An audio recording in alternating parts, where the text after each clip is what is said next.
Assalamualaikum warahmatullahi wabarakatuh. Para mahasiswa semua yang berbahagia dimanapun Anda berada, sesuai dengan kebijakan pemerintah, di mana kita semua harus melaksanakan kebijakan pemerintah social distancing, di mana yang mengharuskan perkuliahan dari rumah, bekerja dari rumah, dan juga beribadah di rumah. Maka kali ini saya akan menyampaikan materi perkuliahan tidak dengan bertatap muka, tetapi dengan cara daring atau jarak jauh. Dan salah satu cara kuliah dengan jarak jauh diantaranya dengan cara saya mengirimkan materi lewat video ini, sehingga nanti para mahasiswa bisa mendengarkan, dan apabila ada hal yang kurang jelas atau ingin dikomentari atau dipertanyakan, bisa bertanya lewat media online, bisa dengan WA, atau bisa dengan email, atau bisa dengan Instagram. Nah, kali ini saya ingin menyampaikan materi lanjutan dari perkuliahan yang kemarin atau bulan kemarin kita laksanakan dengan tatap muka. Kali ini kami akan menyampaikan materi tentang teknik dan pelaksanaan supervisi pendidikan. Nah, supervisi seperti yang sudah kami sampaikan dalam perkuliahan yang lalu, bahwa supervisi ini memiliki ruang lingkup yang sangat luas, yaitu mulai dari perencanaan sampai evaluasi, menyangkut tentang kepemimpinan, menyangkut tentang manajerial, menyangkut tentang pembinaan, dan lain sebagainya. Namun terlepas dari semua itu, perlu kami sampaikan di forum ini khusus adalah tentang bagaimana pelaksanaan atau melaksanakan supervisi di dalam proses pendidikan. Kalau kita berharap perbaikan, peningkatan kualitas pendidikan, maka kita harus mampu melaksanakan supervisi pendidikan secara optimal. Setidaknya ada 3 macam cara untuk melaksanakan supervisi pendidikan. Yang pertama, supervisi pendidikan bisa dilaksanakan melalui kelas visit atau kunjungan kelas. Supervisi macam ini adalah supervisi yang dilakukan dengan cara seorang pengawas sekolah itu dengan cara mendatangi ke dalam kelas, melihat langsung bagaimana praktek guru itu melaksanakan pembelajaran. Karena apa? Target supervisi pendidikan yang dilaksanakan dengan kelas visit atau kunjungan kelas ini, tujuan utamanya adalah ingin mengetahui pengetahuan dan juga keterampilan guru di dalam melaksanakan pembelajaran, mulai dari perencanaan pembelajaran, pelaksanaan, sampai evaluasi. Nah, maka seorang pengawas sekolah perlu tahu sejauh mana kemampuan seorang guru, yang pertama di dalam menyusun RPP, kemudian yang kedua di dalam melaksanakan metode pembelajaran, kemampuan menjelaskan materi, kemampuan menggunakan media, kemampuan mengelola kelas, kemampuan memotivasi. Seorang pengawas sekolah harus melihat sejauh mana seorang guru itu mampu melaksanakan 10 dasar kompetensi guru yang tempo hari sudah kami sampaikan. Ini target pelaksanaan supervisi dilakukan dengan kunjungan kelas. Itu yang pertama. Yang kedua, supervisi pendidikan bisa dilaksanakan melalui personal meeting, pertemuan personal antar person. Ada juga yang mengatakan dengan pendekatan klinis. Artinya antara pengawas sekolah bertemu face to face, tatap muka dengan guru yang akan dibina atau diawasi. Nah, ada perbedaan dalam penekanan kalau supervisi dengan cara kunjungan kelas. Itu yang dibidik adalah kemampuan guru di dalam melaksanakan pembelajaran. Dengan kata lain, yang dibidik adalah kompetensi pedagogik guru.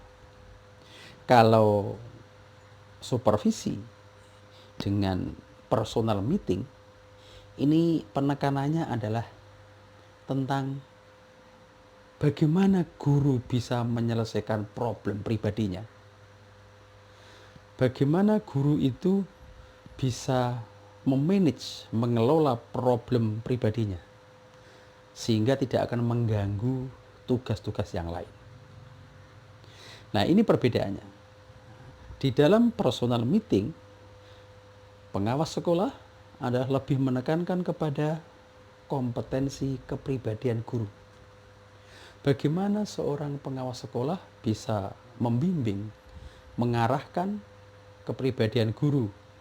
Ya, mereka harus sabar, harus cerdas, harus amanah, harus tanggung jawab, dan lain sebagainya. Maka modelnya tatap muka, pertemuan 4 mata atau 2 orang untuk mendiskusikan problem-problem yang sifatnya personal atau kepribadian. Itu yang kedua. Yang ketiga, supervisi pendidikan bisa dilaksanakan melalui staff conference atau collective meeting, pertemuan secara kolektif begitu. Nah, kalau kunjungan kelas itu menekankan kepada kompetensi pedagogik yang dibina, yang diawasi, kalau personal meeting itu adalah menekankan kepada kompetensi kepribadian, menyangkut problem-problem pribadi. Kalau collective meeting ini menekankan bagaimana seorang pengawas sekolah itu mampu memberikan pengarahan, bimbingan kepada para guru di dalam merespon, melaksanakan kebijakan pemerintah. Bagaimana pengawas sekolah mampu mensosialisasikan regulasi atau kebijakan yang akan menimpa kepada guru. Jadi penekanan supervisi di dalam staff conference atau ya collective meeting itu adalah menekankan bagaimana guru itu mampu merespon, melaksanakan kebijakan pemerintah yang akan dibuat atau akan diberlakukan. Nah, 3 macam itulah yang perlu diketahui oleh para mahasiswa. 3 macam itulah yang minimal supervisi pendidikan bisa dilaksanakan dengan 3 langkah itu. Yang pertama, kunjungan kelas. Yang kedua adalah pertemuan personal atau personal meeting.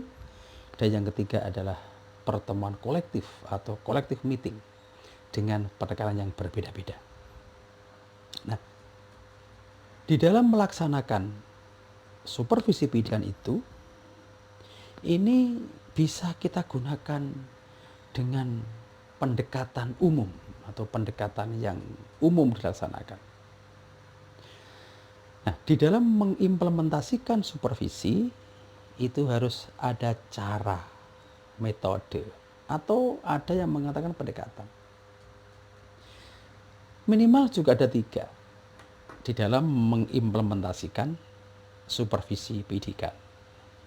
Yang pertama dengan pendekatan direktif atau pendekatan langsung. Nah, pendekatan langsung di dalam implementasi supervisi pendidikan ini, seorang pengawas sekolah itu harus bisa mengatakan, menunjukkan secara langsung kekurangan, kelemahan yang dimiliki oleh seorang guru. Nah, pendekatan ini didasari dengan ya semacam filosofi atau filsafat psikologi behavioristik, di mana psikologi behavioristik itu mengatakan bahwa persoalan manusia itu akan mudah diatasi manakala kalau ditunjukkan secara langsung apa kesalahan Anda, ini problem Anda, dan ini cara Anda untuk menyelesaikan problem yang Anda miliki. Nah, ini adalah materi atau pendapat dari psikologi behavioristik. Nah, ini.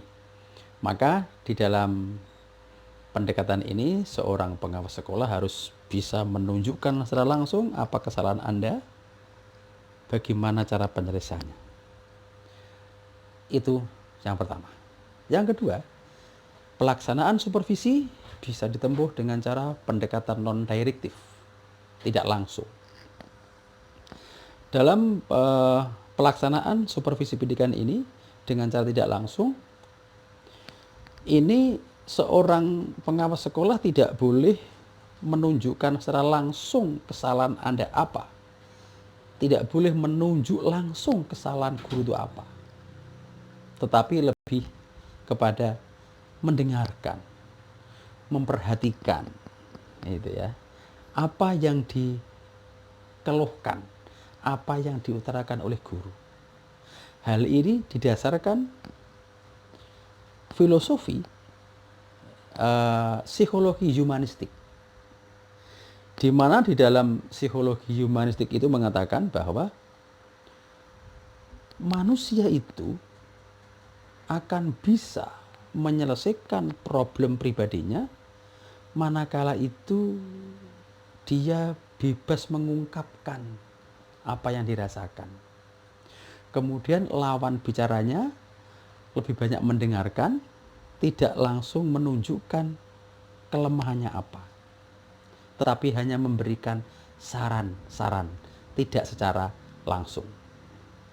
Artinya dalam pendekatan non-direktif ini, tidak langsung ini adalah seorang pengawas sekolah itu adalah tidak secara langsung menunjukkan kelemahannya, tapi lebih banyak memberikan solusi tanpa menyebut kesalahannya apa, supaya orang lain tidak tersinggung.